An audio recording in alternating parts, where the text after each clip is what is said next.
गोटे दिन गौतम बुद्ध को एक व्यक्ति पचारिला मु मो जीवन में बहुत चिंता एवं दुखरे अच्छी मोते किछि उपाय कहतु जहा फल मु जीवन में शांति एवं सुखरे रहिबी।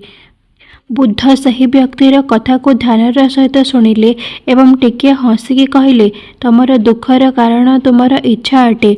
जेबे तुमे तुमर इच्छा को कम करिवो तो तुमर दुख मध्य कम होइजिवो।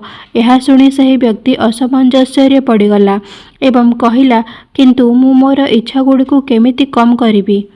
बुद्ध ताको एक कहानी कहले। एक व्यक्ति थिला ता पाखरे एक सुनार मुद्रा थिला। से आहुरी सुनार मुद्रा पाइबा को इच्छा करुथिला।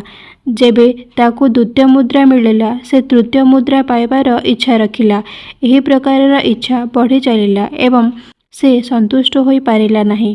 बुद्ध आगको कहले संतुष्टि एवं खुशी बाहर जिनसरे नहीं बरम निज भितरे थाए। जेबे तुमे तुमर इच्छा को नियंत्रण करबा पई शिखिजिवो तो तुमको वास्तविक शांति मिलिबो। आमे आमर इच्छा को नियंत्रण करबा उचित एवं आम पाखरे जहा अछि सेथिरे खुशी रे रहिबा उचित। प्रकृत शांति और खुशी आम भितर ही अछि।